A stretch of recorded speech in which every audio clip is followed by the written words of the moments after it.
Welcome to Chandra maths. நம்ம இந்த வீடியோவில் IBASEO கேட்ட ரீசனிங் தான் டிஸ்கஸ் பண்ண போகிறோம். ஓகேவா? இன்டெலிஜென்ஸ் பியூரோயோட ஒரு கிராஜுவேட் லெவல் எக்ஸாம். ஓகேவா? அசிஸ்டன்ட் சென்ட்ரல் இன்டெலிஜென்ட் ஆஃபீஸர் அப்படிங்கிற இந்த எக்ஸாமில் கேட்ட ரீசனிங் தான் பார்க்க போகிறோம். 2024 கேட்ட பேப்பர்ஸ். சரியா? மொத்தம் 8 செட் இருந்துச்சு. அதில் இப்போ ஃபர்ஸ்ட் செட்டை பார்க்கலாம். ஃபர்ஸ்ட் செட்டில் கேட்ட ரீசனிங் கொஸ்டின்ஸ் பார்க்கலாம். சரியா? ரீசனிங்கில் மொத்தம் 20 கொஸ்டின்ஸ் கேட்பாங்க. நெகட்டிவாக நம்ம மார்க் பண்ணும்போது 1/4 கம்மியாகும். ஓகேவா? போலாமா? ஃபர்ஸ்ட் கொஸ்டின் பாருங்க. In a class, Pratik ranks 22nd from the top and 27 from the bottom. How many students are there in the class? ஒரு கிளாஸ்ல பிரத்திக்க டாப்ல இருந்து பார்க்கும்போது 22வது இடத்துலயும் கீழே இருந்து பார்க்கும்போது 27வது இடத்துலயும் அவனுக்கு ரேங்க் இருக்கு. அப்போ அவன் கிளாஸ்ல எத்தனை பேர் இருப்பாங்க அப்படின்னு கேக்குறாங்க. சரியா? இப்போ மேல இருந்து பார்க்கும்போது பிரத்திக்கு 22 இருக்கு. கரெக்டா? 22. கீழே இருந்து பார்க்கும்போது 27 இருக்கு. இப்போ இந்த ரெண்டு எண்ணத்தையும் ஆட் பண்ணோம் அப்படின்னா டோட்டல் கிளாஸோட எத்தனை பேருன்னு தெரிஞ்சிடும். ஆனா பிரதிக் மட்டும் 2 தடவை ஆட் ஆயிருப்பாங்க. ஏன்னா பிரதிக்கோட ரேங்க் டாப்ல இருந்தும் ஆட் ஆயிருக்கும், பாட்டம்ல இருந்தும் ஆட் ஆயிருக்கும். ஆனா ஒரு கிளாஸ்ல ஒரு பிரதிக் தான் இருப்பாங்க. சோ இன்னொரு பிரதிப்பை நம்ம 2 இடத்துலயுமே 22லயும் பிரதிக் இருக்காங்க, பாட்டம்ல இருந்து பார்க்கும்போதும் பிரதிக் இருக்கிறனால ஒரு பிரதிக்கை நம்ம சப்ராக்ட் பண்ணிட்டோம். இப்போ 22 + 27 - 1 பண்ணிட்டா இதுக்கு ஆன்சர் வந்துடும். ஓகேவா? இது லெஃப்ட் ரைட்னு கேட்டாலும் சரி, டாப் பாட்டம்னு கேட்டாலும் சரி, இதே ப்ரொசீஜர் தான். சரி, அப்போ இதை ஆட் பண்ணா நமக்கு என்ன வரும்? 22 + 27 அப்படின்னா 49. 49 - 1 48. Answer option 1. ஓகேவா? அடுத்து பார்க்கலாமா? எல்லா கொஸ்டினுமே ஒரு தடவை பாஸ் பண்ணி ட்ரை பண்ணுங்க. செகண்ட் கொஸ்டின் பாருங்க. Select the odd word. ஒரு 4 வார்த்தை கொடுத்துட்டு அந்த 4ல எது வித்தியாசமா இருக்கு, ஆடா இருக்கு அப்படின்னு கேட்டிருக்காங்க. ஆப்ஷன் என் யூரோஸ், பீஜிங், யுவான். இதுல எது டிஃபரெண்டா இருக்கு அப்படின்னு கேக்குறாங்க. இதுதான் பீஜிங் தான். பீஜிங் அப்படிங்கிறது சைனாவோட கேபிட்டல். ரைட்டா? நம்ம படிச்சிருப்போம் சைனாவோட கேபிட்டல். நம்மளோட நெய்பரிங் கண்ட்ரீஸ் அதோட கேபிட்டல் இதெல்லாம் மேக்ஸிமம் தெரிஞ்சு வச்சுக்கோங்க. சரியா? மத்ததெல்லாம் பாருங்க, நம்ம இதெல்லாமே கரன்சி. நம்ம யூரோஸ் அப்படின்னு சொல்றதெல்லாம் கரன்சி. என் அப்படிங்கிறது கரன்சி, யுவான்ங்கிறது கரன்சி. ஓகேவா? தெரிஞ்சு வச்சுக்கலாம். என் அப்படிங்கும் போது அது ஜப்பானோட கரன்சி. யூரோஸ் அப்படின்னா யூரோப்பியன் கண்ட்ரீஸோட கான்டினென்ட்டோட எல்லாமே வந்துடும். அப்புறம் யுவான்னு சொல்லும் போதும் கரன்சி. இது சைனாவோட கரன்சி, இது சைனாவோட கேபிட்டல். ஓகே. இப்ப வித்தியாசமா இருக்கிறது இந்த பீஜிங் தான். இது மட்டும்தான் ஒரு சிட்டியை சொல்லுது, மத்த எல்லாமே கரன்சியை சொல்லுது. Answer option 3. அடுத்து பார்க்கலாமா? அடுத்து பாருங்க. Select the wrong term. இதுல ஒரு 5 டேர்ம் கொடுத்துருக்காங்களா? 458, 230, 116, 60, 30.5. இந்த 5 எண்ணத்துல ஏதோ ஒண்ணு மட்டும் தப்பா இருக்கு. அந்த ஒண்ணு என்ன அப்படிங்கிற மாதிரி கேக்குறாங்க. சரியா? இதுல ஃபர்ஸ்ட் நம்பர் கரெக்ட் தான், ஏன்னா ஆப்ஷன்ல எங்கேயுமே இல்லை. So first number correct. First நம்பர்ல இருந்து செகண்ட் நம்பரை பாருங்க. 458ல இருந்து 230. இது வரதுக்கு என்ன பண்ணணும்னு பாருங்களேன். எதை சப்ராக்ட் பண்ணா இந்த 230 வரும் அப்படின்னு பார்த்தா 228 சப்ராக்ட் பண்ணா வருது. அடுத்தது பாருங்க. 230ல இருந்து 116 இருக்கு. 230ல இருந்து 116 அப்படின்னா 114 சப்ராக்ட் பண்ணிருக்கோம். கரெக்டா? அப்புறம் பாருங்க, இந்த 116ல இருந்து 60, 116ல இருந்து 60னா எக்ஸ்ட்ரா 56 கம்மியா இருக்கு. அப்புறம் பாருங்க 60ல இருந்து 30.5 அப்படின்னா ஒரு 29.5 கம்மியா இருக்கு. 29.5 + 5 சொன்னாதான் 30, 30 + 30 60. கரெக்டா? 29.5 கம்மியா இருக்கு. அப்ப எல்லாமே எவ்வளவு கம்மியா இருக்குன்னு பார்த்தாச்சு. இப்போ இது இந்த 4 எண்ணத்தையும் பார்க்கும்போது ஏதாச்சும் தெரியுதான்னு பாருங்க. ஃபர்ஸ்ட் 228 இருக்கு, இங்க 114 இருக்கு. இது பார்க்கும்போதே இது அப்படியே டபுள் பண்ணாதான் இது வரும். கரெக்டா? 114. 1 டபுள் பண்ணா 228. கரெக்டா? அப்ப அப்படியே டபுள் பண்ணிருக்காங்கன்னு அர்த்தம். இங்க இருந்து இன்டூ 2 பண்ணாதான் இந்த 114 வருது. இப்போ அதே மாதிரி 56 இன்டூ 2 பண்ணா 114 வருமானு பார்க்கணும். 56னா 50 இன்டூ 2 பண்ணா 100, 6 பண்ணா 12. அப்ப 112 தான் வந்திருக்கும். ஆனா இங்க 114 இருக்கு. கரெக்டா? அப்ப இந்த இடத்துல ஒருவேளை தப்பான சீரீஸா இருந்திருக்கலாம். இந்த இடத்துல அப்ப என்ன போட்டிருந்தா இங்க 114 வரும்னு பாருங்க. 57ல சப்ராக்ட் பண்ணிருந்தோம்னா 57 இன்டூ 2 பண்ணும்போது 114 கரெக்டா வந்திருக்கும். அதே மாதிரி இங்க 57னா என்ன பண்ணா இன்டூ 2 வரும்னு பார்க்கணும். 50 அப்படின்னாலே 25 வரணும். அதுக்கப்புறம் 7னா 3.5 வரணும். கரெக்டா? 28.5 தான் நமக்கு கரெக்ட். அப்ப எந்த இடத்துல தப்பு இருக்கு அப்படின்றது தெரிஞ்சிருச்சு இல்லையா? அப்ப இந்த இடத்துல நமக்கு 56 பதிலா 57 இருந்தாலே நமக்கு ஈஸியா இருந்திருக்கும். இப்ப தப்பான சீரீஸ் இந்த 60 அப்படிங்கிறது தான். ஏன்னா மத்ததெல்லாம் கரெக்ட். இது 228 சப்ராக்ட் பண்ணா வரும், இது 114 சப்ராக்ட் பண்ணா வரும். ஆனா இங்க மட்டும் 57 சப்ராக்ட் பண்ணிருக்கணும், அதுக்குள்ள 56 சப்ராக்ட் பண்ணி தப்பா போட்டிருக்காங்க. இந்த இடத்துல ஒருவேளை 57 சப்ராக்ட் பண்ணியிருந்தா கரெக்டா இருந்திருக்கும். அப்போ 116ல இருந்து 57 சப்ராக்ட் பண்ணா 59 வரும். அப்போ இந்த 60ன்ற இடத்துல 59 போட்டிருந்தா எல்லாமே கரெக்டா இருக்கும். ஓகேவா? அப்ப இந்த இடத்துலதான் தப்பு. 60 அப்படிங்கறதா நமக்கு கரெக்ட் ஆன்சர். 59 வச்சு பண்ணி பாருங்க, நமக்கு பெர்ஃபெக்ட்டா இருக்கும். டிஃபரன்ஸ் எடுத்தீங்கன்னா எல்லாமே இன்டூ 2 அந்த மாதிரி வரும். சரியா? அடுத்து பார்க்கலாமா? 4th கொஸ்டின் பாருங்க. ஒரு பெரிய கொஸ்டின் மாதிரி கொடுத்துருக்காங்க, பசில் மாதிரி கொடுத்துருக்காங்க. கொடுத்துட்டு ஒரு 3 ஸ்டேட்மெண்ட் கேட்டிருக்காங்க. அந்த 3 ஸ்டேட்மெண்ட்ல எது கரெக்ட்ன்ற மாதிரி கேட்கறாங்க. சரி, அதுக்கு ஃபர்ஸ்ட் இந்த ஃபுல் பசிலையுமே நம்ம சால்வ் பண்ற மாதிரி இருக்கும். சரி, கொஸ்டின் பாருங்க. 6 girls named ABCDEF sitting in a straight line all facing north. ஒரு 6 பேர் கொடுத்துருக்காங்க, ஸ்ட்ரைட் லைன்ல இருக்காங்க, நார்த் பார்த்திருக்காங்கன்னு சொல்லியிருக்காங்க. கொடுத்துட்டு இந்த 6 பேருக்குமே 6 ப்ரொஃபஷன் கொடுத்துருக்காங்க. சரியா? Different profession, lawyer, doctor, chef, clerk, teacher, engineer, அந்த மாதிரி கொடுத்துட்டு அவங்க எங்க பிளேஸ் ஆயிருக்காங்கன்றதையும் கொடுத்துருக்காங்க. யாரோட லெஃப்ட்ல யாரு, ரைட், இந்த மாதிரி எல்லாம் கொடுத்துருக்காங்க. சரியா? இப்போ ரெண்டனும் நம்ம கண்டுபிடிக்கிற மாதிரி இருக்கும். அந்த பர்சன் ABCDF வந்து எங்க இருக்காங்கன்னு கண்டுபிடிக்கணும். ஃபர்ஸ்ட் அவங்களோட பொசிஷன் கண்டுபிடிக்கணும், இன்னொன்னு ப்ரொஃபஷன் கண்டுபிடிக்கணும். இதெல்லாம் தான் நம்ம வேலை. சரியா? அப்ப பாருங்க, ஃபர்ஸ்ட் ஒரு 6 பேர்னு சொல்லிட்டாங்க. கரெக்டா? அப்ப என்ன பண்ணலாம், ஒரு 6 லைன் போட்டு வச்சிடலாம். 1 2 3 4 5 6. சரியா? அதுக்கப்புறம் அடுத்து என்ன கேட்டிருக்காங்கன்னு பாருங்க. B is second to the left of D. B எங்க இருக்கு? D யோட செகண்ட் லெஃப்ட்ல இருக்குன்னு சொல்றாங்க. சரியா? இதுக்கு நமக்கு நிறைய பாசிபிள் இருக்கு. இப்ப D இங்க போட்டோம்னா B இங்க இருக்கும். ஒருவேளை D இங்க போட்டா B இங்க இருக்கும். ஒருவேளை D இங்க போட்டா ரெண்டெண்ணம் தாண்டி இங்க B இருக்கும். இந்த மாதிரி நமக்கு நிறைய சான்ஸ் இருக்கு. அதனால இந்த மாதிரி பாயிண்ட் ஃபர்ஸ்ட் விட்டுலாம். விட்டுட்டு அடுத்து பாருங்க, C is third to the right of D. C வந்து தேர்டோட ரைட்ல இருக்கு. இப்போ பாருங்க, இந்த ரெண்டு சென்டென்ஸையும் சேர்த்து பார்க்கலாமா? B வந்து second to the left of D, C is third to the right of D. அப்ப இந்த ரெண்டுலயுமே D கனெக்ட் ஆகுது. கரெக்டா? அப்ப D யோட லெஃப்ட்ல ஒரு ஆளையும் ரைட்ல ஒரு ஆளையும் சொல்லியிருக்காங்கன்னா D கண்டிப்பா எங்க வரும்ன்றதை கெஸ் பண்ண முடியும்.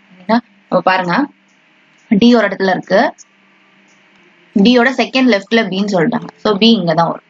அதே மாதிரி D யோட தேர்ட் ரைட்ல C, 1 2 3, இங்க C வரும். அப்ப இப்ப கவுண்ட் பண்ணி பாத்தீங்கன்னா 1 2 3 4 5 6 6 பேரும் இருக்காங்க. நமக்கும் 6 கேர்ள்ஸ் தான். அப்போ ஃபர்ஸ்ட் B வரும், தேர்ட் D வரும், லாஸ்ட் C வரும். இது மட்டும் நமக்கு தெரிஞ்சிருச்சு இந்த ரெண்டு பாயிண்டையும் சேர்த்து பார்க்கும்போது. சரியா? BDC அதை மட்டும் ஃபில் பண்ணலாமா? இங்க நமக்கு B வரும், இங்க D வரும், இங்க C வரும். ஓகே, அடுத்து பாருங்க, வேற என்ன பாயிண்ட் இருக்கு? Only doctor is sitting between clerk and chef. கிளர்க்குக்கும் செஃப்புக்கும் இடையில டாக்டர் மட்டும் இருக்காங்கன்னு சொல்றாங்க. இப்போ கிளர்க்கு செஃப்னா இங்க சென்டர்ல டாக்டர், இல்லைன்னா செஃப் கிளர்க் அப்படின்னா சென்டர்ல டாக்டர். இந்த மாதிரி நமக்கு வரப்போகுது. ஓகேவா? இதுலயுமே யார் எதுன்னு தெரியாதனால நமக்கு நிறைய சான்ஸ் இருக்கு. ஸோ இதை இப்போதைக்கு இந்த சைட்ல வச்சிடலாம். அடுத்தது பாருங்க, engineer second to the left of lawyer. Lawyer எங்க இருக்காங்களோ அவங்களோட செகண்ட் லெஃப்ட்ல வந்து இன்ஜினியர் இருப்பாங்க அப்படிங்கிற மாதிரி சொல்றாங்க. சரி, இதுவும் இப்போதைக்கு பாஸ் பண்ணிக்கலாம். சரியா? அடுத்து பாருங்க, clerk sitting at one of the extreme end. Clerk வந்து ஒரு எக்ஸ்ட்ரீம் எண்ட்ல இருக்குன்னு சொல்றாங்க. சரியா? இப்ப கண்டிப்பா கிளர்க் வந்து B இல்லைன்னா C தான் இருக்கும். அப்பதான் எக்ஸ்ட்ரீம் எண்ட்ல இருக்கும். இப்ப கிளர்க் எதுன்னு கண்டுபிடிச்சிட்டோம்னா அதுக்கப்புறம் நமக்கு ஈஸி தான். ஏன்னா கிளர்க்குக்கும் செஃப்புக்கும் இடையில டாக்டர். அப்ப கண்டிப்பா இங்க டாக்டர், இங்க செஃப். ஒருவேளை இங்க கிளர்க்கா இருந்துச்சுன்னா இங்க டாக்டர், இங்க செஃப். அப்படி ஈஸியா போட்டலாம். ஆனா நமக்கு எது கிளர்க்குன்னு தெரியாது. பட் B இல்லைன்னா Cன்றது தெரிஞ்சிடும். மற்ற பாயிண்ட்ஸையும் வாசிச்சு பார்த்தலாம். இங்க என்ன சொல்லிட்டாங்க? C is a லாயர்னு சொல்லிட்டாங்க. கரெக்டா? அப்ப இந்த இடத்துல கிளர்க் வராதுன்னு தெரிஞ்சிருச்சா? அப்ப இது லாயர்னு தெரிஞ்சிச்சு. அப்ப பேலன்ஸ் இருக்க இதுதான் கிளர்க். ஓகேவா? C லாயர்னு ஸ்ட்ரைட்டா சொல்லிட்டாங்க. அப்ப பேலன்ஸ் இருக்க கிளர்க்கு செஃப் டாக்டரா போட்டுலாம். ஃபர்ஸ்ட் இருக்கிறது தான் கிளர்க்கு. ஏன்னா கிளர்க் வந்து ஒரு எக்ஸ்ட்ரீம் எண்ட்னு சொல்லிட்டாங்க. கிளர்க்குக்கும் செஃப்புக்கும் இடையில டாக்டர்னு சொல்லிட்டாங்க. இது வரைக்கும் ஓகே. அடுத்து பார்க்கலாமா? அடுத்து என்ன சொல்லியிருக்காங்க? F is a டீச்சர்னு சொல்லியிருக்காங்க. F வந்து டீச்சர்னு சொல்லியிருக்காங்க. இங்க மூணுமே டீச்சர் இல்ல. அப்ப இந்த ரெண்டுல ஏதோ ஒண்ணுதான் F அண்ட் அவங்க தான் டீச்சராகவும் இருப்பாங்க. சரியா? வேற என்ன பாயிண்ட் கொடுத்துருக்காங்க? E is not an immediate neighbor of F. E வந்து Fக்கு பக்கத்துல வராது அப்படிங்கிற மாதிரி சொல்றாங்க. நம்ம என்ன பார்த்தோம்? ஒண்ணு இங்க F வரும், இல்ல இங்க F வரும்னு பார்த்தோம். ஒருவேளை இங்க F வந்துச்சுன்னா இங்க E இருக்கும், இல்ல இங்க F வந்துச்சுன்னா இங்க E வரும். கரெக்டா? சாரி, இங்க E வராது. கரெக்டா? ஏன்னா E is not an immediate neighbor. அப்ப F எங்க போட்டாலுமே, இந்த ரெண்டுல எங்க போட்டாலுமே அதுக்கு பக்கத்துல E வராதுன்னு சொன்னனால இந்த ரெண்டுமே E வராது. கடைசியா இருக்கிற இந்த ஒரு ஆப்ஷன்ல மட்டும்தான் E வரும். E தான் டாக்டர் அப்படிங்கிறது தெரிஞ்சிருச்சு. சரியா? புரிஞ்சிருக்கும்னு நினைக்கிறேன். இப்ப F வந்து Fக்கு நமக்கு ரெண்டு பாசிபிள் இருக்கு. இந்த ரெண்டுல எதுன்றது நமக்கு தெரியாது. இப்ப ஏதாவது பாயிண்ட் விட்டு வச்சிருக்கோமான்னு பாக்கலாம். நீ இந்த பாயிண்ட் மட்டும் ஃபில் பண்ணல. கரெக்டா? Engineer second to the left of lawyer. லாயரோட செகண்ட் லெஃப்ட்ல இன்ஜினியர்னு சொல்லிட்டாங்க. லாயர் இங்க இருக்கு, செகண்ட் லெஃப்ட்ல தான் நமக்கு இன்ஜினியர். கரெக்டா? இந்த இடத்துல இன்ஜினியர் வரும். இப்ப பேலன்ஸ் இருக்க ப்ரொஃபஷன் என்னது? டீச்சர் அப்படிங்கிற ப்ரொஃபஷன் மட்டும் தான் பேலன்ஸ் இருக்கு. ஸோ டீச்சரை இங்க போட்டுலாம். நம்ம கொஸ்டின்ல ஏற்கனவே பார்த்தோம் Fங்கிறது டீச்சர். அப்ப டீச்சர் தெரிஞ்சிச்சுன்னா F ஓகே. இப்ப பேலன்ஸ் இருக்க ஆல்பபெட் இங்க வந்துடும். அப்படி பார்த்தா A இங்க வரும். சரி, இப்ப எல்லாமே ஃபில் பண்ணிட்டோமா? இப்ப கொஸ்டின் வாசிச்சு பாருங்க. Which of the following is true? E is an engineer. E வந்து இன்ஜினியரான்னு கேக்குறாங்க. இதுல பாத்தீங்கன்னா E வந்து டாக்டர்னு பார்த்திருக்கோம். இப்போ ஃபர்ஸ்ட் ஆப்ஷன் தப்பு. சரியா? அடுத்து பாருங்க, the doctor is sitting at the third place to the left of teacher. டீச்சரோட தேர்ட் லெஃப்ட்ல டாக்டரான்னு கேக்குறாங்க. டீச்சர் இங்க இருக்காங்க, தேர்ட் லெஃப்ட்ல டாக்டரா? 1 2 3. கரெக்டா? தேர்ட் லெஃப்ட்ல டாக்டர் கரெக்டா இருக்கு. அப்போ செகண்ட் ஸ்டேட்மெண்ட் கரெக்ட். இந்த தேர்ட் ஸ்டேட்மெண்ட் பாருங்க, engineer is sitting to the immediate right of chef. செஃப்போட ரைட்ல இன்ஜினியர் இருக்காங்களா அப்படின்னு கேக்குறாங்க. பாக்கலாமா? செஃப்போட ரைட்ல இன்ஜினியர் இருக்காங்க. கரெக்ட். அப்போ தேர்டுமே கரெக்ட். சரியா? அந்த ஃபர்ஸ்ட் ஸ்டேட்மெண்ட் மட்டும் தான் தப்பு, மத்தபடி இருக்கிற ரெண்டுமே கரெக்ட். அப்ப ஆன்சர் என்ன வரும்? ஒன்லி 2 and 3 அப்படிங்கறதா நம்மளோட ஆன்சர். இந்த இருக்கு 2 and 3. Answer option 2. ஓகேவா? புரிஞ்சிருக்கும்னு நினைக்கிறேன். இப்ப அடுத்து பார்க்கலாமா? அடுத்த கொஸ்டின் போலாம். அடுத்த கொஸ்டின் பாருங்க, 5th question. In a university, 88 students have taken mathematics course. ஒரு யூனிவர்சிட்டியில மேத்தமெட்டிக்ஸ் எடுத்தவங்க 88 பேர் இருக்காங்க. ஹிந்தி எடுத்தவங்க 90 பேர் இருக்காங்க. அப்புறம் பயாலஜி எடுத்தவங்க 64 பேர். மேத்தமெட்டிக்ஸும் பயாலஜியும் சேர்ந்து எடுத்தவங்க 22. மேத்தமெட்டிக்ஸும் ஹிந்தியும் சேர்ந்து எடுத்தவங்க 28. ஹிந்தியும் பயாலஜியும் சேர்ந்து எடுத்தவங்க 24. எல்லாத்தையுமே எடுத்தவங்க 10 பேர். இந்த மாதிரி கொடுத்துட்டாங்க. கொடுத்துட்டு மேத்தமெட்டிக்ஸை மட்டும் எடுத்தவங்க எத்தனை பேர் அப்படிங்கிற மாதிரி கேட்கறாங்க. சரியா? இந்த 88லயே பாத்தீங்கன்னா மேத்தமெட்டிக்ஸ் இது எல்லாமே கவர் ஆயிரும். மேத்தமெட்டிக்ஸ் பயாலஜி எடுத்தவங்களும் அந்த 88ல இருப்பாங்க. வெறும் மேத்தமெட்டிக்ஸ் எடுத்தவங்களும் இருப்பாங்க. மேத்தமெட்டிக்ஸ் ஹிந்தி எடுத்தவங்களும் இருப்பாங்க. இந்த மாதிரி எல்லாமே கவர் ஆயிரும். ஸோ 88 நம்மளோட ஆன்சர் கிடையாது. நமக்கு தேவை மேத்தமெட்டிக்ஸ் மட்டும் எடுத்தவங்க யாரு அப்படிங்கிறது தான். இது வந்து இந்த வென் டயக்ராம் மாதிரி எல்லாம் போடுவாங்களே, இந்த மாதிரி ரவுண்ட் ரவுண்டா போட்டு அந்த மாதிரியும் கண்டுபிடிக்கலாம். ஓகேவா? என்ன பண்ணணும்? ஃபர்ஸ்ட் மேத்தமெட்டிக்ஸுக்கு ஒரு ரவுண்ட் போட்டுருக்கணும். அதுக்கப்புறம் ஹிந்திக்கு ஒரு ரவுண்ட் போட்டுக்கணும். பயாலஜிக்கு ஒரு ரவுண்ட் போட்டுக்கணும். அதுக்கப்புறம் மேத்தமெட்டிக்ஸ்க்கு மட்டும் என்ன இருக்கோ அது இதுல எழுதணும். 88 அப்ப 88ன்னு வரும். அதே மாதிரி இங்க வந்து ஹிந்திக்கு மட்டும் இருக்கிறது வரும். அப்ப நமக்கு 19 வரும். இந்த மாதிரி பயாலஜிக்கு மட்டும் இங்க வரும் 64. அப்புறம் மேத்தமெட்டிக்ஸ்க்கும் ஹிந்திக்கும் சேர்த்து எங்க அப்படிங்கறத பார்த்து இங்க போடுவோம். ரைட்டா? 28ன்னு வரும். அதுக்கப்புறம் இங்க ஹிந்தி பயாலஜி ரெண்டும் சேர்ந்து வரும். அப்படி பார்த்தா 24 இந்த இருக்கு இல்லையா? 24. அப்புறம் இதுல பாருங்க மேத்தமெட்டிக்ஸும் பயாலஜியும் சேர்ந்து 22ன்னு இருக்கு. Mathematics biology. அப்புறம் 10 பேர் எல்லாத்துலயுமே இருக்கிறனால இந்த இடத்துல 10. இந்த மாதிரி போட்டு கண்டுபிடிக்கலாம்.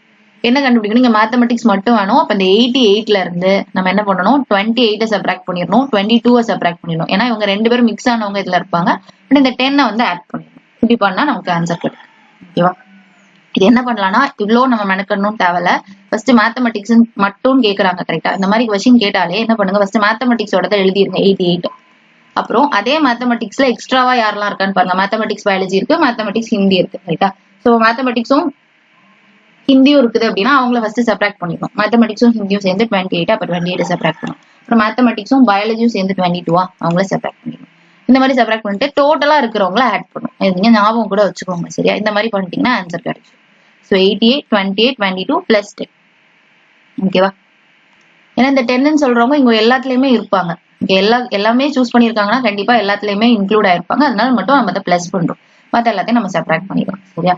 பாருங்க 88 மைனஸ் 28 அப்படின்னா 60 வரும். 60 பிளஸ் 10னா 70. 70 மைனஸ் 22 அப்படின்னு இருக்கு. அப்போ 48 அப்படிங்கிறதா நம்ம கரெக்ட் ஆன்சர். ஓகேவா? Answer option 2. அடுத்து பார்க்கலாமா? அடுத்து பாருங்க 6th கொஸ்டின். ஸ்டேட்மெண்ட் கன்க்ளூஷன் கேட்டிருக்காங்க. சிலாகிசம் கொஸ்டின் தான். Some good or bad, some good or nice, some bad R cute. கன்க்ளூஷன்ல some bad R not cute, some nice or good இந்த மாதிரி கொடுத்துருக்காங்க. ஃபர்ஸ்ட் என்ன பண்ணும்? சம் குட் ஆர் பேட் அப்படின்னு சொல்லியிருக்காங்க. கொஞ்சம் குட் வந்து பேட். அப்ப அதுல கொஞ்சத்தை மட்டும் எடுத்து பேட்னு போட்டுக்கணும். அப்புறம் பாருங்க சம் குட் ஆர் நைஸ், கொஞ்சம் குட்டை மட்டும் எடுத்து நைஸ்ன்னு போட்டுக்கணும். அப்புறம் some bad R cute, some bad எடுத்து கியூட்னு போட்டுக்கணும். முடிஞ்சிச்சா? கன்க்ளூஷன் பாருங்க, சம் பேட் ஆர் நாட் கியூட்னு சொல்லியிருக்காங்க. பேடும் கியூட்டும் பக்கத்துல இருக்கு. சம் பேட் ஆர் கியூட் ரைட்டா? ஆனா இங்க நாட் கியூட்னு கொடுத்துருக்காங்க. அப்ப கன்க்ளூஷன் 1 தப்பு. அப்புறம் பாருங்க சம் நைஸ் ஆர் குட் அப்படின்னு சொல்றாங்க. நைஸ் இங்க இருக்கு, குட் இங்க இருக்கு, ரெண்டுமே பக்கத்துல தான் இருக்கு. அப்ப சம் நைஸ் ஆர் குட் அப்படிங்கிறது கரெக்ட். ஏன்னா சம் குட் ஆர் நைஸ் அப்படின்னா சம் நைஸ் ஆர் குட் அப்படியே ஆப்போசிட்டா வந்தாலுமே அது கரெக்டா தான் இருக்கும். இப்போ கன்க்ளூஷன் 2 கரெக்ட். சரியா? அப்போ ஒன்லி கன்க்ளூஷன் 2. Answer option 4. அடுத்து பார்க்கலாமா? 7th கொஸ்டின் பாருங்க. ஒரு பிராக்கெட்ல 3 நம்பர், இந்த பிராக்கெட்ல ஒரு 3 நம்பர். இந்த ரெண்டுமே என்ன பேட்டர்னை ஃபாலோ பண்ணுது அப்படின்றத கண்டுபிடிச்சிட்டு அதே பேட்டர்ன் ஆப்ஷன்ல என்ன ஃபாலோ ஆகுது அப்படிங்கிற மாதிரி பார்க்கணும். சரியா? இது பாருங்க 24, 12 வந்து 169, 66, 14, 263. இதை பார்க்கும்போது இது ரெண்டும் தான் சின்ன நம்பர், இது கொஞ்சம் பெருசா இருக்கு. அதே மாதிரிதான் இங்க ஃபர்ஸ்ட் 2 நம்பர் சின்னதா இருக்கு, தேர்ட் நம்பர் பெருசா இருக்கு. இன்னும் என்ன அர்த்தம்னா ஃபர்ஸ்ட் 2 நம்பரை வச்சுதான் இந்த தேர்ட் நம்பர் வந்திருக்குன்னு அர்த்தம். ஓகேவா? இப்ப என்ன பண்ணலாம்? ஃபர்ஸ்ட் 24, 12 இருக்கா, இதை ஆட் பண்ணா நமக்கு என்ன வரும்? 36 வரும். 36க்கும் 169க்கும் என்ன சம்பந்தம் இருக்கான்னு பார்க்கலாம். வேற என்ன பண்ணலாம்? இந்த 24ஐயும் 12ஐயும் சப்ராக்ட் பண்ணலாம். 12க்கும் 169க்கும் என்ன சம்பந்தம் இருக்கான்னு பார்க்கலாம். இந்த மாதிரி நம்ம சால்வ் பண்ணி பார்க்கலாம். இதை ஆட் பண்ணி இல்ல சப்ராக்ட் பண்ணி மல்டிபிள் பண்ணி இல்ல நான் வந்து ஸ்கொயர் பண்ணி கியூப் பண்ணி இந்த மாதிரிலாம் நம்ம ட்ரை பண்ணலாம். இப்போ இதுல ஸ்கொயர் அந்த மாதிரி எல்லாம் பண்ணோம்னா 24 ஸ்கொயர் பண்ணா இன்னும் ஜாஸ்தியா போயிடும். கரெக்டா? 12 ஸ்கொயர் பண்ணா ஓகே தான். ஏன்னா 144 169 விட கம்மியா தான் வருது. 12 வேணா ஸ்கொயர் பண்ணிக்கலாம். பட் இந்த 24 நம்மளால ஸ்கொயர் பண்ண முடியாது, பெருசாயிடும். அதே மாதிரி தான் இங்க 66 ஸ்கொயர் பண்ணா இன்னும் பெரிய நம்பர் ஆயிடும். இங்க வேணா 14 வேணா ஸ்கொயர் பண்ணி எது கூடயாச்சும் ஆட் பண்ணி பார்க்கலாம். இப்போ இந்த 144 169 ஆக சான்ஸ் இருக்கான்னு பாருங்க. 12 ஸ்கொயர் பண்ணா 144 பார்த்துட்டோம். 144 169 ஆகணும்னா எக்ஸ்ட்ராவா ஒரு 25 ஆட் பண்ணி இருந்திருக்கணும்.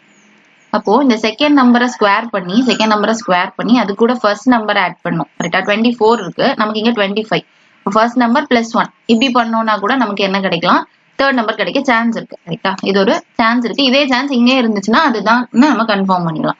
சரி, அப்ப 12 ஸ்கொயர் பண்ணா 144, அது கூட 25 ஆட் பண்ணாதான் 169. அதே மாதிரி இங்க பாருங்க 14 ஸ்கொயர் பண்ணோம் அப்படின்னா 196. இந்த 196ல இருந்து நமக்கு 263 வரணும்னா நம்ம என்ன பண்ணணும், இது கூட 67 ஆட் பண்ணியிருந்துக்கணும். கரெக்டா, ஏன்னா 200 இங்க 4 கம்மி ஆகுது, இங்க ஒரு 63 இருக்கு. 63 பிளஸ் 4னா 67. இப்போ 67 ஆட் பண்ணியிருந்திருக்கோம். ஆனா இங்க பாருங்க 66 தான் இருக்கு. அப்ப கண்டிப்பா என்ன பண்ணிருப்பாங்க, 66 பிளஸ் 1 67. இங்கேயும் 24 பிளஸ் 1 25. அப்ப லாஜிக் என்னன்னு புரிஞ்சிருக்கும். செகண்ட் நம்பரை வந்து ஸ்கொயர் பண்ணிட்டு ஃபர்ஸ்ட் நம்பர் கூட ஆட் பண்ணி மறுபடியும் பிளஸ் 1 பண்ணா நமக்கு இந்த தேர்ட் நம்பர் கிடைக்கும். இதுதான் நம்மளோட லாஜிக். ஓகேவா, first number plus 1 plus second number the whole square பண்ணா தேர்ட் நம்பர். இந்த லாஜிக் ஆப்ஷன்ல எங்க வந்திருக்குன்னு பார்த்தா நமக்கு ஆன்சர் கிடைச்சிடும். ஆப்ஷன் 1 பாருங்க, 11 இருக்கா, அந்த 11 ஸ்கொயர் பண்ணா 121 பிளஸ் 25 பிளஸ் 1 பண்ணுவோம். கரெக்டா, அப்ப 26. இத பண்ணா நமக்கு 147 வரும். ஆனா இங்க 127 இருக்கு. அப்ப ஆப்ஷன் 1 எலிமினேட் பண்ணிடலாம். அடுத்தது ஆப்ஷன் 2 பாருங்க, இதுல 15 இருக்கு. அப்ப 15 ஸ்கொயர் பண்ணா 225. 225 கூட இங்க 47னா நம்ம 48 ஆட் பண்ணுவோம். கரெக்டா, 48 ஆட் பண்ணா 13 7 273. பெர்ஃபெக்ட். Answer option 2. லாஜிக் புரிஞ்சிருக்கும்னு நினைக்கிறேன். First number plus 1 plus second நம்பரோட ஹோல் ஸ்கொயர் பண்ணோம்னா தேர்ட் நம்பர். அடுத்து பார்க்கலாமா, 8th கொஸ்டின் பாருங்க. ஒரு பெரிய ஸ்டேட்மெண்ட் மாதிரி கொடுத்துருக்காங்க. கொடுத்துட்டு கன்க்ளூடட் அப்படின்னா கன்க்ளூஷன் கொடுத்துருக்காங்க. ABCDன்னு 4 கன்க்ளூஷன் கொடுத்துட்டு 4 கன்க்ளூஷன்ல எது கரெக்ட் அப்படின்ற மாதிரி கேட்டிருக்காங்க. ஸ்டேட்மெண்ட் கன்க்ளூஷன் பொறுத்த வரைக்கும் ஸ்டேட்மெண்ட் அண்ட் கன்க்ளூஷனாலே அசம்ஷன் ஒண்ணு இருக்கக்கூடாது. நம்ம வந்து யூகிச்சு ஒரு ஆப்ஷனை சூஸ் பண்ணவே கூடாது. ஃபர்ஸ்ட் நம்ம இது ஃபுல்லா வாசிப்போம். கரெக்டா, வாசிச்சுட்டு நம்ம இந்த 4 ABCD படிக்கும் போது சிலதெல்லாம் வந்து ஆமா இருக்கலாம் அப்படின்னு ஒரு சான்ஸ் இருக்கும் இல்லையா, ஆமா வாய்ப்பு இருக்கு அப்படிங்கிற மாதிரி உள்ளதெல்லாம் நம்ம சூஸ் பண்ணவே கூடாது. ஏன்னா இது கன்க்ளூஷன், அசம்ஷன் கிடையாது. கன்க்ளூஷன் சொல்லும்போது அது கண்டிப்பா அது இருக்கணும். சரியா, அசியூம் வந்து இதுல பண்ணவே கூடாது. அதே மாதிரி ஸ்டேட்மெண்ட் கன்க்ளூஷன்ல எல்லாம் எப்படி எந்த மாதிரி கொஸ்டின்ஸ் அதிகமா கேட்பாங்கன்னா, ஏதாவது ஒரு ப்ராப்ளம் அந்த மாதிரி கொடுத்துருப்பாங்க கொஸ்டின்ல. இப்போ வந்து ரோடு சரி பண்ணணும், ரோடு பிரச்சனையா இருக்கு, அதனால ஆக்சிடென்ட் இன்ஃபேன்ட் ஜாண்டிஸ் அப்படிங்கிறது எதனால வருதுன்னா பேபிஸோட பிளட்ல வந்து எக்ஸஸ் ஆன பிக்மெண்ட் பிலிரூபின் அப்படிங்கிறது இருக்கிறனால வருது. அந்த மாதிரி கொடுத்துருக்காங்க. கொடுத்துட்டு infant jaundice usually occurs because a baby's liver is in. இது எதனால வருது, இன்ஃபேன்ட் ஜாண்டிஸ் எதனால வருது அப்படின்னா பேபியோட லிவர் வந்து அந்த அளவுக்கு மெச்சூர் ஆகல, பிலிரூபினை வெளியில எடுக்கிற அளவுக்கு மெச்சூர் ஆகல அப்படிங்கிற மாதிரி கொடுத்துருக்காங்க. சரியா, இவ்வளவுதான் ஸ்டேட்மெண்ட். அதாவது ஸ்டேட்மெண்ட்ல என்ன கொடுத்துருக்காங்க, ஃபர்ஸ்ட் இன்ஃபேன்ட் ஜாண்டிஸ்னா என்னன்னு கொடுத்துருக்காங்க. குழந்தைங்களுக்கு வரக்கூடிய அந்த கலர் மாறுது இல்லையா, அது அப்படின்ற மாதிரி சொல்லியிருக்காங்க. அது எதனால வருதுன்னு சொல்லியிருக்காங்க. சரி, அந்த 2 பாயிண்ட் கொடுத்துருக்காங்க. கொடுத்துட்டு கன்க்ளூஷன் கேட்டிருக்காங்க. இப்ப பாருங்க கன்க்ளூஷன்ல ஃபர்ஸ்ட் கன்க்ளூஷன் பாருங்க, in some newborn baby suffering from jaundice the liver is not fully developed. சில நியூபார்ன் பேபிஸ்க்கு வந்து லிவர் வந்து ஃபுல்லா டெவலப் ஆகல, ஜாண்டிஸ்ல பாதிக்கப்பட்டவங்களுக்கு ஃபுல்லா டெவலப் ஆகல அப்படிங்கிற மாதிரி கொடுத்துருக்காங்க. சரியா, ஃபர்ஸ்ட் கொடுத்துருக்க கன்க்ளூஷன் அப்படியே கொஸ்டின்ல இருக்கான்றத செக் பண்ணோம். சில நியூபார்ன் பேபிஸ்க்கு இந்த மாதிரி லிவர் ஃபுல்லா டெவலப் ஆகலையா அப்படின்ற மாதிரி கேட்டு பார்க்கணும் கொஸ்டின்ல. கொஸ்டின்ல இங்க என்ன கொடுத்துருக்காங்கன்னா யூசுவலி அக்வஸ் இன்ஃபேன்ட் ஜாண்டிஸ் வந்து எதனால வரலாம் அப்படின்ற மாதிரி தான் கொடுத்துருக்காங்களே தவிர இதனாலதான் வரும்ன்ற மாதிரி கொடுக்கல. ஆனா இங்க வந்து என்ன கொடுத்துருக்காங்க, லிவர் இஸ் நாட் ஃபுல்லா டெவலப் ஆகாதனாலதான் வருது அப்படிங்கிற மாதிரி கொடுத்துருக்காங்க. இது வந்து அசம்ஷனுக்கு நமக்கு கரெக்ட். ஆனா இங்க கன்க்ளூஷன் 100% கரெக்ட் ஆனா நமக்கு தெரியாது, அதனால நம்ம இதை சூஸ் பண்ண முடியாது. சரியா, இங்க தெளிவா யூசுவலி அக்வஸ் யூசுவலா இந்த மாதிரி வரலான்ற மாதிரி தான் கொடுத்துருக்காங்க. ஸோ இந்த ஃபர்ஸ்ட் ஆப்ஷனை அப்படியே விட்டுலாம், ஏ விட்டுலாம். அடுத்து பாருங்க, function of the liver is also to remove. இந்த மாதிரி வேர்ட்ஸ் தான் ரொம்ப முக்கியம். சரியா, ஆல்சோ டு ரிமூவ் அப்படின்னா லிவரோட ஃபங்க்ஷன் இதுதான் அப்படிங்கிற மாதிரி கொடுத்துருக்க மாட்டாங்க. இஸ் ஆல்சோ அதுவும் கூட இருக்கலாம் அப்படிங்கிற மாதிரி தான் கொடுத்துருக்காங்க. ஃபர்ஸ்ட் இதுதானா, இது லிவரோட ஃபங்க்ஷன் தானான்றத கொஸ்டின்ல எங்கேயா கொடுத்துருந்தாங்க அப்படின்னா நம்ம அதை டிக் பண்ணிடலாம். எங்கேயுமே கொடுக்கல அப்படின்னா நம்ம கட் பண்ணிடணும். எதுவுமே நம்ம அசியூம் பண்ணக்கூடாது. கொஸ்டின்ல என்ன கொடுத்துருக்காங்க, liver isn't mature enough to get rid of the bilirubin in the bloodstream. bloodstreamல இருக்கக்கூடிய bilirubin வெளியே அனுப்புற அளவுக்கு liver mature ஆகல அப்படின்னு கொடுத்துருக்காங்க. அப்ப அது மெச்சூரா இருந்துச்சுன்னா, liver நல்லா இருந்திருந்து அப்படின்னா அதை வந்து வெளியில தள்ளி இருக்கும். கரெக்டா, அப்ப remove excess bilirubin அப்படிங்கிறதும் லிவரோட ஒரு ஃபங்க்ஷன் தான். Is also a function. இப்போ ஒருவேளை function of the liver is அப்படின்னு மட்டும் கொடுத்து ஆல்சோ போடாம இப்படி கொடுத்துருந்தாங்கன்னா இது தப்பு தான். லிவரோட ஃபங்க்ஷன் இதுதான் அப்படின்னு எங்கேயுமே கொடுக்க மாட்டாங்க. கரெக்டா, லிவருக்கு நிறைய ஃபங்க்ஷன் இருக்கும், அதுல இதுவும் ஒன்று, is also to remove. So இது ஒரு பாயிண்ட் கரெக்ட் தான். ஆன்சர் ஆப்ஷன் பி வந்து வர சான்ஸ் இருக்கு. எனக்கு கொஸ்டின்லேயே தெளிவா கொடுத்துட்டாங்க. லிவர் சரி இல்லாதனாலதான் அது வந்து ஒழுங்கா அது வந்து வெளியே போகல அப்படின்னு. அப்ப அதோட ஃபங்க்ஷன் தான் அது. கரெக்டா? அதை வச்சு நம்ம இதை போட்டலாம். இப்போ ஃபர்ஸ்ட் ஏ எலிமினேட் பண்ணிடலாம், பி போட்டுலாம். அடுத்து பாருங்க, excess bilirubin is undesirable for infants only. Excess bilirubin வந்து இன்ஃபான்ட்டுக்கு மட்டும் தான் இருக்கும், அடல்ட்டுக்கு அந்த மாதிரி இல்லைன்ற மாதிரி கொடுத்துருக்காங்க. இங்க அடல்ட் பத்தி சென்டென்ஸ்ல எங்கேயுமே கொஸ்டின்ல அடல்ட் பத்தி கொடுக்கவே இல்லை. கொடுக்காத ஒரு இதை பத்தி நமக்கு என்ன கொடுத்தாலுமே அது அசம்ஷன் தான். ஏன்னா கொடுக்கல அப்படின்னா கண்டிப்பா நம்ம அசியூம் மட்டும் தான் பண்ண முடியும், அதை வந்து கன்க்ளூட் பண்ண முடியாது. கொடுக்காததை பத்தி கேட்டா உடனே எலிமினேட் பண்ணிடுவோம். சரியா? அது ஒரு கோட் வேர்ட் மாதிரி எலிமினேட் பண்ணிடலாம். அப்புறம் பாருங்க, colour of an infant skin and eyes usually yellowish in color. அதாவது இன்ஃபேண்டோட ஸ்கின்னும் ஐஸும் எப்பவுமே எல்லோ கலர்ல தான் இருக்கும் அப்படின்னு சொல்றாங்க. அந்த மாதிரி இங்க எங்கேயுமே கொடுக்கல. இங்க என்ன சொல்லியிருக்காங்க, ஜாண்டிஸ் வந்த குழந்தைங்களுக்கு தான் அந்த மாதிரி இருக்கும்னு சொல்லியிருக்காங்களே தவிர இங்க வந்து ஜாண்டிஸ்ன்ற வார்த்தையே கொடுக்கல. ஆப்ஷன் டி பாத்தீங்கன்னா இந்த டி சென்டென்ஸை பார்க்கும்போது ஜாண்டிஸ் வந்த குழந்தைங்களுக்கு எல்லோன்னு கொடுக்கவே இல்லை, நார்மலா கலர் மட்டும் கொடுத்துருக்காங்க. அப்ப சாதாரண குழந்தைங்களுக்கும் கண்ணும் ஸ்கின்னும் எல்லோவா இருக்கு அப்படிங்கிற மாதிரி சென்டென்ஸ் கொடுத்துருக்காங்க. அது இங்க கொஸ்டின்ல இல்லவே இல்லை. சரியா? அப்போ டியுமே வராது, சியும் வராது. அப்போ பி மட்டும் தான் நமக்கு வருது. ஒன்லி பி அப்படிங்கறது ஆப்ஷன் 3. ஓகேவா? புரிஞ்சிருக்கும்னு நினைக்கிறேன். Only B. இப்போ இந்த மாதிரி ஸ்டேட்மெண்ட் கன்க்ளூஷன் பொறுத்த வரைக்கும் அசம்ஷனா இருக்கக்கூடிய ஸ்டேட்மெண்ட்ஸ் எல்லாத்தையுமே நம்ம தூக்கிடலாம். சி எல்லாம் ஈஸியா தூக்கிடலாம். அடல்ட்ஸ் பத்தி சொல்லியிருக்காங்க. டி வாசிக்கும் போதும் நம்ம நல்லா தெளிவா வாசிச்சோம்னா colour of an infant skin, அவ்வளவுதான். இன்ஃபேண்ட் அப்படின்னு மட்டும் தான் சொல்லியிருக்காங்க. ஜாண்டிஸ் வந்த இன்ஃபேண்ட்னு சொல்லவே இல்லை. நார்மலா குழந்தைங்களுக்கு இருக்குமான்னு கேட்டா கண்டிப்பா இருக்காது. கரெக்டா? இந்த மாதிரி ஃபர்ஸ்ட் ஸ்டேட்மெண்ட்மே ஈஸியா பண்ணிடலாம். ஜாண்டிஸ் வந்து சஃபர் ஆகிற பேபிஸ் எல்லாருக்குமே லிவர் வந்து ஃபுல்லா டெவலப் ஆகல, அந்த மாதிரி டெவலப் ஆகாதனால இது வருதுன்ற மாதிரி கொடுத்துருக்காங்க. ஆனா இங்க வந்து அது மட்டும் தான் ரீசனா அப்படின்னா நமக்கு தெரியாது. அதனால ஏயோ எலிமினேட் பண்ணிடலாம். Only B. இந்த மாதிரி கொஸ்டின்ஸ் எல்லாம் நிறைய சால்வ் பண்ணும்போது மட்டும் தான் நமக்கு தெரியும். ஏன்னா இது ரொம்ப கன்ஃபியூஷனா இருக்கும். கரெக்ட் தானே, தப்பு தானே, அந்த மாதிரி நமக்கு நிறைய தோணும். இந்த ஸ்டேட்மெண்ட் கன்க்ளூஷன், ஸ்டேட்மெண்ட் அசம்ஷன் எல்லாம் நிறைய கொஸ்டின்ஸ் நிறைய இந்த மாதிரி சால்வ் பண்ணும்போது தான் நமக்கு ஆன்சர் தெரியும். சரியா? இங்க ஆன்சர் ஒன்லி பி.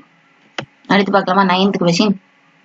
ஒரு மேத்தமெட்டிக்கல் ஆபரேஷன் ரொம்ப ஈஸி தான். ஏ எங்கெல்லாம் இருக்கோ அங்கெல்லாம் அடிஷன், பி எங்கெல்லாம் இருக்கோ மல்டிபிளிகேஷன், சி எங்கெல்லாம் இருக்கோ சப்ராக்ஷன், டி இருக்கிற இடத்துல டிவிஷன் போட்டு இந்த கொஸ்டின் மார்க்ல என்ன வரும்ன்ற மாதிரி போடணும். சரியா? பாருங்க, 15 ஏ இருக்கிற இடத்துல பிளஸ் 10 மல்டிபிளிகேஷன் 24, டி இருக்கிற இடத்துல டிவிஷன், சி இருக்கிற இடத்துல சப்ராக்ஷன் 5. இவ்வளவுதான். இதை கேன்சல் பண்ணோம்னா 2, 10 into 2 வந்து 20. இதுல வந்து ரொம்ப தெரிய வேண்டியது பாட்மாஸ் ரூல் தெரியணும். நம்ம பாட்டுக்கு இங்க 2 கேன்சல் பண்ணி 2 வந்துட்டு 2 - 5 பண்ணிடக்கூடாது. ஃபர்ஸ்ட் மல்டிபிளிகேஷன் பண்ணிட்டு தான் அடிஷன் சப்ராக்ஷன் போகணும். So 10 into 2 20. இங்க 15 பேக்ல 5. சரியா? இங்க 2 - 5 பண்ணிட்டு அதுக்கப்புறம் மல்டிபிள் பண்ணோம்னா மொத்தமே தப்பு. சரியா? 15 + 20 - 5. 15 - 5 10, 10 + 20 30. Answer option 4. மற்றபடி இந்த சம் ரொம்ப ஈஸி தான், பாட்மாஸ் மட்டும் தான் ஃபாலோ பண்ணணும். அப்புறம் பாருங்க 10th கொஸ்டின் பாருங்க. இன்கரெக்ட் கேட்டிருக்காங்க. இதுக்கு முன்னாடி இன்கரெக்ட்ல நம்பர் சீரிஸ் பார்த்திருப்போம். இங்க லெட்டர் சீரிஸ்ல கேட்டிருக்காங்க. இதுவும் நம்ம என்ன பண்ணிக்கலாம், நம்பரா கன்வெர்ட் பண்ணணும்னா கன்வெர்ட் பண்ணிக்கலாம். X Z P D F ஜியா. அப்ப 24 இசட்னு சொல்லும் போது 26, பினா 2, டினா 4, எஃப்னா 6, ஜினா 7. அவ்வளவுதானா? இப்ப என்ன பண்ணலாம், 24 26 மாறுதுன்னா 2 ஆட் ஆயிருக்கு. 26 2 மாறுதுனாலும் 2 ஆட் ஆயிருக்கு. 26 அப்புறம் ஏ பின்னு வரும். கரெக்டா? 1 2. 2க்கு அப்புறமும் மறுபடியும் 2. 4ல இருந்துனா 2. இங்க மட்டும் தான் +1 ஆயிருக்கு. அப்ப இதுதான் தப்பு. இந்த இடத்துல +2 ஆயிருந்தா 8 வந்திருக்கும். 8 தான் நமக்கு ஹச் அப்படிங்கறதா வந்திருக்கணும் இந்த ஜி இருக்கிற இடத்துல. அதுதான் தப்பு. Answer option 4. அடுத்து பார்க்கலாமா? 11th கொஸ்டின் பாருங்க. அசர்ஷன் ரீசன் வச்சு கொஞ்சம் கொஸ்டின்ஸ் கேட்டிருக்காங்க. இந்த கொஸ்டின் நீங்க ட்ரை பண்ணுங்க. சரியா? ஃபர்ஸ்ட் என்னன்னா ஒரு 4 எண்ணம் கொடுத்துருக்காங்களா, இந்த 4 ஸ்டேட்மெண்ட் வச்சு இங்க கொடுத்துருக்காங்க. ஓகேவா? இந்த இன்ஃபர்மேஷன் வச்சு ஸ்டேட்மெண்ட் வச்சு இந்த மாதிரி கொடுத்துருக்காங்க. H and n + y = k = c. இதை வச்சு நம்ம இதை ஃபில் பண்ணோம் அப்படின்னா நமக்கு வந்து ஃபேமிலி டயக்ராம் கிடைக்கும். கரெக்டா? அதுக்கப்புறம் இந்த அசர்ஷன் ரீசன் இது எல்லாத்தையும் கம்பேர் பண்ணி ஏ மட்டும் தான் ரீசனா, பி மட்டும் தான் ரீசனா, ஏ பி சேர்ந்தால் ஏயும் பி சேர்ந்தாலுமே அசர்ஷனுக்கு ரீசன் கிடைக்கலையா, இந்த மாதிரி நம்ம 4 எண்ணத்தையும் பார்த்து எது கரெக்டா இருக்கோ அதை நம்ம சூஸ் பண்ணோம். இந்த ஒரு கொஸ்டின் நீங்க ட்ரை பண்ணி பாருங்க. சரியா? நான் நெக்ஸ்ட் வீடியோல இன்னும் நமக்கு மொத்தம் 20 கொஸ்டின்ஸ் இருக்கு. நம்ம 10 கொஸ்டின்ஸ் தான் பார்த்திருக்கோம் இல்லையா? இன்னொரு 10 கொஸ்டின் இருக்கு. அதை சால்வ் பண்ணும்போது இது எப்படிங்கறத நான் எக்ஸ்பிளைன் பண்றேன். இந்த 11th கொஸ்டின் நீங்க ட்ரை பண்ணுங்க. அதே மாதிரி 12th கொஸ்டினும் நீங்க ட்ரை பண்ணுங்க. இது ஈஸி தான். Arrange the words in a meaningful logical order. இதை நம்ம எப்படி அரேஞ்ச் பண்ணா நமக்கு மீனிங்கான ஆர்டர் வரும் அப்படிங்கிற மாதிரி கேட்டிருக்காங்க. ஆப்ஷன் பார்த்து எது நமக்கு கரெக்ட்ன்றது பாருங்க. சரியா? இப்போ 11 and 12 வந்து நீங்க ட்ரை பண்ணுங்க. ட்ரை பண்ணி ஆன்சர் வந்து கமெண்ட் செக்ஷன்ல போடுங்க. சரியா? நெக்ஸ்ட் வீடியோ எடுக்கும்போது இந்த 11 12 எக்ஸ்பிளைன் பண்ணி பேலன்ஸ் இருக்க கொஸ்டினா எக்ஸ்பிளைன் பண்றேன். ஓகேவா? தேங்க்யூ.